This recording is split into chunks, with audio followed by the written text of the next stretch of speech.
The Fox 61 News at 10 starts now. East Lyme police say they are looking for two people who attacked a man and then threw him out of a moving car. Thanks for joining us for the Fox 61 News at 10. I'm Brent Harden. It happened in a neighborhood next to Rocky Neck State Park and off of Parkview Drive. Fox 61's Valerie Moravi went to the neighborhood to get a reaction from the neighbors. Here, police tell us a 41-year-old man was assaulted by two people and thrown from a moving vehicle Sunday night. Now, I spoke to several neighbors, and they tell me this is not something that happens in this neighborhood. They actually told me people bring their children here for trick-or-treating. A trail of blood. That's what police say they found after a man was thrown from a car on Hillcrest Road Sunday. Investigators say the blood went from the man's house to where he was thrown from the vehicle.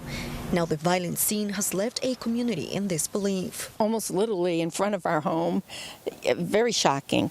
Yeah, I think everybody who's learning about it are shocked. A neighbor who wished to stay anonymous tells us they lived in the area for 7 years and describes it as a calm and welcoming neighborhood. Because this is such a quiet neighborhood. And it's boring. Yeah, almost boring.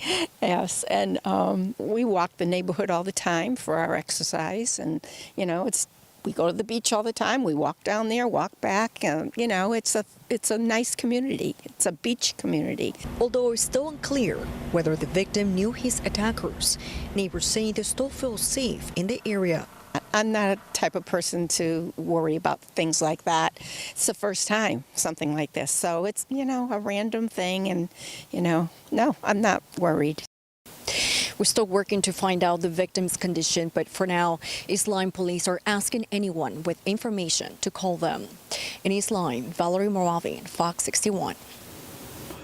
A newly released body cam footage from Newtown police shows the moment an officer was assaulted during a call this week. Police say they responded to a home on Hanover Road for a disturbance, and in the video, Daniel Morris is seen with his hands raised and appears to comply before suddenly punching Officer Barry Hyvärinen. Police say Morris then pulled the officer into a headlock before Hyvärinen managed to break free.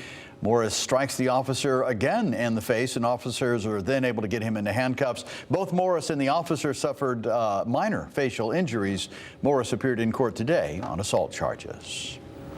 All right, we are continuing to keep an eye out for rain tomorrow night. Chief Meteorologist Rachel Frank is here with the first check of the forecast. Rach. Yeah, it'll also get increasingly warmer as we head through the next couple of days. High temperatures tomorrow will climb into the lower and middle 50s, and then we're up near 60 degrees on Wednesday, but we cannot get used to it. We've got a big pattern change headed this way for Thanksgiving itself. But yes, later tomorrow afternoon, tomorrow evening, we get some rain in here. The steadiest rain is over by Wednesday morning, but there could still be a few lingering light occasional showers on Wednesday, although most of the day will be dry. We're dry out there tonight. We'll see increasing clouds out there, and this is part of the system that will be moving our way. Temperatures right now are close to 30 degrees for most of the state, and we're looking at overnight lows that'll drop back near 30 degrees as we head towards daybreak tomorrow. Upper 20s in Windham and mid 30s for the New Haven area. Tomorrow, if you do see any sunshine to start off the day tomorrow, consider it a bonus, because I think the clouds will kind of win out. Look at our graphics trying to catch up here, having a tough day. By noon, temperatures will be close to 50 degrees. There we go. And we'll see high temperatures in the low to mid 50s with an increasing chance for rain later on. We'll take a closer look at this, plus the changes after Thanksgiving. Your full forecast is coming up. Brent. All right, Rach, thank you. A New Haven man with a documented history of gang activity is headed back to federal prison for more than 2 decades. Prosecutors say 44-year-old Donald Ogman, a reported gang leader, was sentenced to 21 years after he admitted to distributing meth pills and cocaine while on federal supervised release. Ogman had earlier been released from a prior federal sentence on compassionate grounds, but investigators say he quickly returned to trafficking drugs. He will also serve an additional 2 years for violating his supervised release. Well, firefighters from Burlington were called into Farmington overnight after a house fire broke out just over the town line. Crews responded to a home on Pine Drive just before 1 a.m. and when they arrived, the people in the home had already made it out safely. The cause of the fire is still under investigation tonight. And firefighters in Milford had to rescue someone who was trapped under a car. It happened just after 5:30 tonight on I-95 South. The equipment you see here is known as the Jaws of Life. There's also stabilizing equipment and rescue tools. Crews used them to free the victim. They were taken to the hospital, but we don't know how they are doing tonight. Well, you may remember this house at an alpaca farm in Mansfield. It caught fire last month, but that deadly fire could have had an even more devastating outcome if a firefighter didn't live just down the road. Fox 61's Tim Latow has more on that firefighter's bravery and sacrifice and how the town is now honoring him. Mansfield Deputy Fire Chief Kevin Danielson single-handedly rescued 3 people from a burning house, but also suffered serious smoke inhalation, which required him to be intubated for 2 days. Just a month later, he's back at work and received special recognition from the town. These are my neighbors. These are friends that I've made since I've been here. When they're in need, that's what we do. The call to serve never weakened for Mansfield Fire Department Deputy Chief Kevin Danielson, who had just gotten home one evening in October when a fire broke out at a farmhouse on an alpaca farm down the street.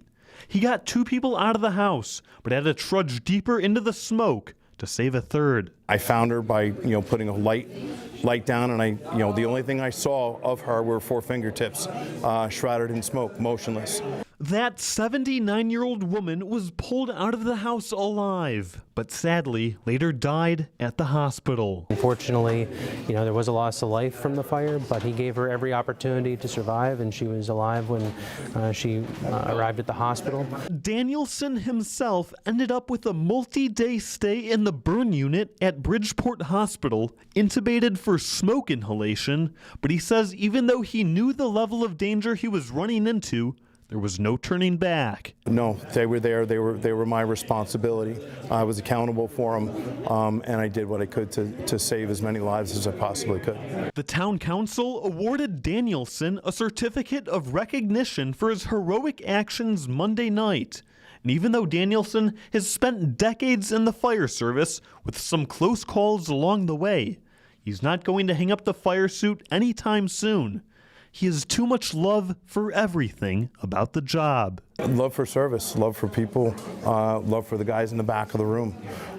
They keep me motivated, they keep me going. Danielson has been called a hero over the past few weeks, but he says he prefers the word humble. In Mansfield, Tim Latow, Fox 61. Tim, thank you. Hartford Healthcare and Hunter's Ambulance honored fallen Hartford Police Detective Bobby Garten today by retiring an ambulance license plate that had Garten's badge number, 1781. As you can see, Garten's family was there along with city officials. Garten was killed 2 years ago after the police cruiser in which he was riding was broadsided by a car that took off from a traffic stop that was initiated by other officers at the wrong time in the wrong place. His brother William Garten says he and Bobby shared their love for unique license plates, and that's why this honor means so much to him and his family. We're never going to be whole again, but we're always going to remember Bobby, and having other people remember Bobby for us is really deeply meaningful to all of us. It came together as a team to recognize Detective Garten and use it as a way to honor him and to provide that for his family. Dr. Charles Jandro says when they discovered one of their ambulance's license plates matched Detective Garten's badge number, the team decided right away to present it to his family this way. The plate is now retired from active service on their ambulance. Flags across Connecticut were lowered to half-staff today in honor of State Representative Kevin Ryan. New London's Democratic Town Committee says Ryan died yesterday. He was 73 years old. And as one of the longest-serving members of the House, he leaves behind a powerful legacy. Humor, joy, and an endless supply of Twizzlers. That's what State Representative Kevin Ryan's colleagues say he brought to the state capitol. Ryan's colleagues say for more than 3 decades, his unmistakable Eastern Connecticut accent filled the halls, and so did his dedication to the people of Montville, Ledyard, and Norwich. One of his top priorities was health care, especially for children, and he helped prevent a quarry from being built in Basra. He most recently served as Assistant Deputy Speaker and was also a member of several House committees, including Environment, Appropriations, Public Health, and Regulations Review. Before that, Ryan served 8 years as the House Chairman of the Labor and Public Employees Committee and was co-chair of the School Building Subcommittee. But his work didn't stop at Connecticut borders. Speaker of the House Matt Ritter and House Majority Leader Jason Rojas say through his leadership with the Council of State Governments, Ryan, quote, elevated Connecticut's voice on the national stage and helped strengthen legislatures across the country. On Monday, we heard from other state lawmakers, including Senate Majority Leader Bob Duff, who says Ryan was the kind of colleague you could always count on. In a statement, Duff went on to say, quote, he was thoughtful, principled, and quick with a joke. I saw firsthand his deep knowledge of the issues and his genuine care for his constituents in Eastern Connecticut. As they prepare to say goodbye to a trusted mentor and friend, Ritter and Rojas say they won't forget how Ryan reminded them of the humanity at the heart of their work.